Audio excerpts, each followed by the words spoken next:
Prime Minister Benjamin Netanyahu declaring, "We are at war and we will win," אנחנו במלחמה. saying Hamas would pay a price the type of which it has never known.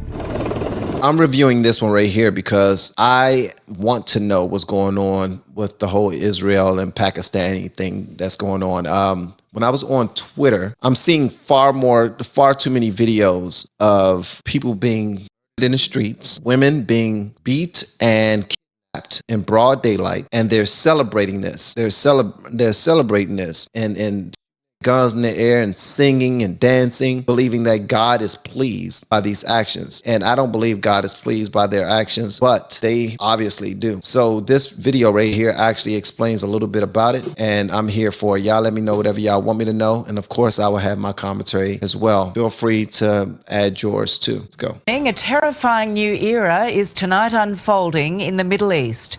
Israel has declared war after Hamas militants launched a surprise coordinated attack, the scale of which is hard to believe. As we go to air, more than 300 Israelis have been killed and about 750 are missing. At least 250 Palestinians have died in retaliation strikes. Wow. Edward Godfrey begins our coverage, and we warn some parts of this story are very confronting.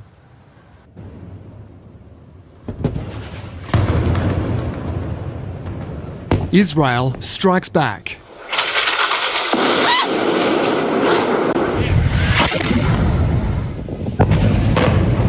A 12-story apartment complex flattened by missiles fired from Israeli warplanes. Wow. Hours before, Hamas militants staged an unprecedented coordinated attack. From the air, at sea and on land. Crossing into Israel, breaking through the Gaza border using whatever they could. Overwhelming Israeli forces, setting fire to tanks, pulling out the troops inside and riding off with them towards Gaza, prisoners of a new war.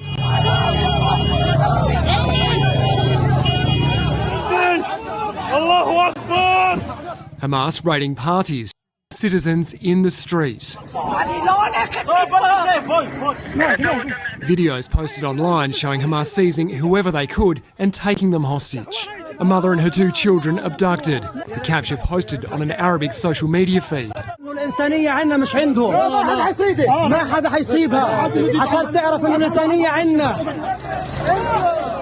One man recognised his wife and daughters in another video.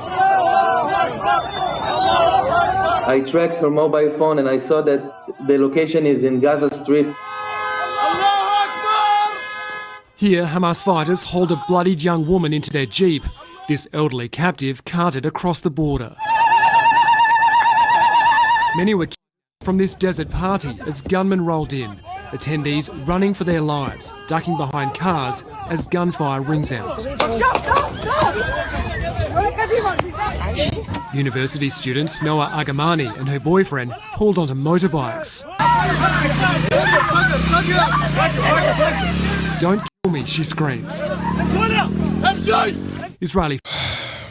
And they're doing this all in the name of God. What started this all between them? I believe that they've been fighting for a long time, right? They've had disagreements for a really long time. Bloodshed has been on both sides for a while, and apparently it's really picked back up. What is this all about? Who's winning? Is there such thing as winning? Politics and religion. Some info concerning Israel. Jerusalem has 4 quarters in the old city. Christian, Armenian, Jewish, and Muslim. All in the inner part of Jerusalem. They've been attacking Turkey, right? Turkey has been attacking Armenia for a while, right? So since biblical times, they've been attacking Israel. It goes back to Isaac and Ishmael. Biggest difference between this war and 90% of the war we are involved in, we didn't start. Wow, it's over land. The Gaza Strip, they both think they own the Gaza Strip, so they're fighting for land. And then we just now send money to one? Picking off Hamas targets crossing the border.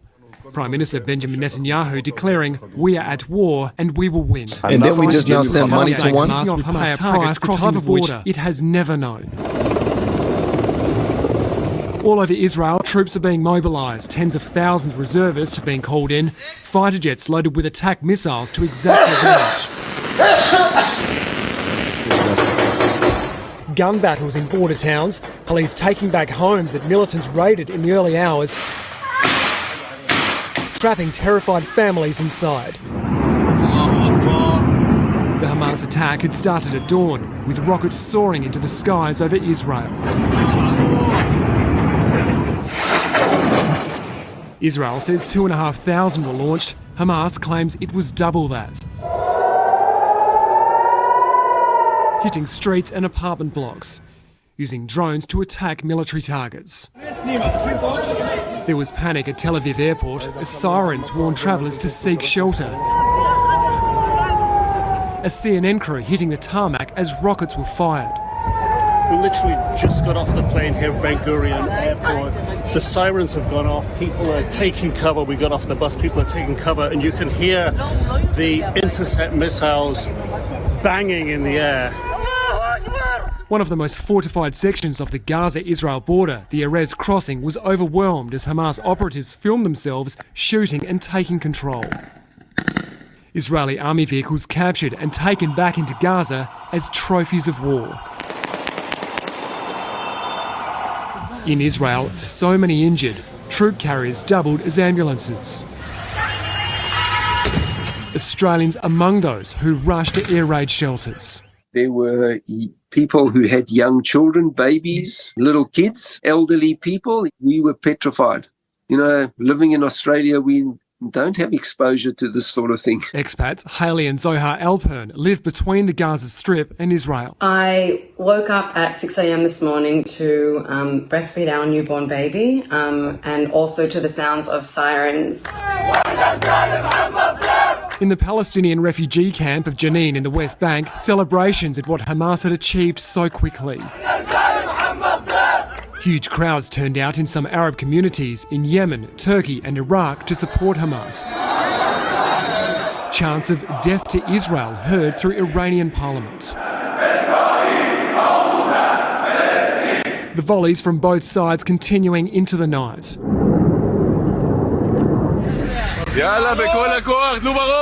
There are concerns Israeli troops could re-enter the Gaza Strip.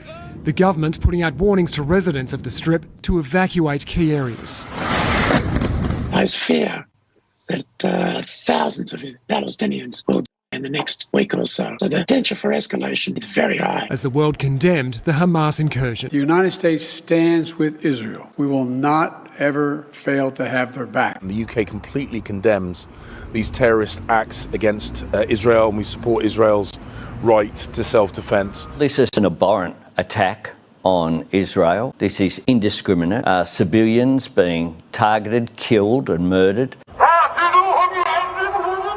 Palestinians with their own message, loudspeakers from mosques across Jerusalem, calling on Muslims to rise up and wage a holy war against Israel.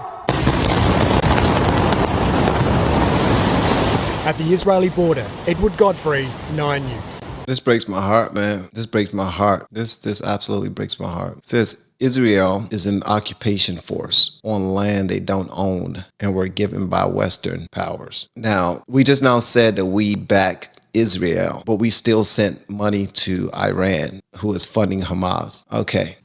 I'm confused. Okay, in the land of milk and honey that God gave Abraham, Isaac and Ishmael were both Abraham's sons. One legitimate, one illegitimate. The land belongs to the legitimate Israel, the descendants of Isaac. Ishmael's descendants hate Israel and want them annihilated. So this absolutely goes all the way back to the Bible. This is actually biblical. This is wild. Wow. Just before Israel and Saudi were going to sign a peace treaty. So were they ever going to sign a peace agreement? This is nuts, man. This is nuts. Wow. I should have probably saved this for later, man, because this one really hit my heart a little different than I expect it would. Sometimes you feel you want to be a little disconnected, a little desensitized by it all, so that you not have to deal with it. But this is nuts, man. So is Biden wrong for wanting to back Israel in this? Did we send Israel money to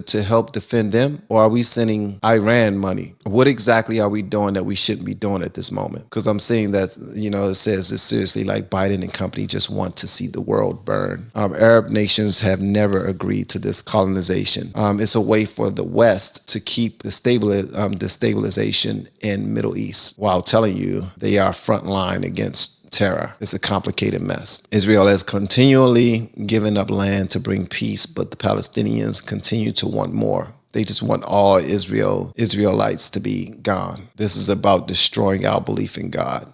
Wow.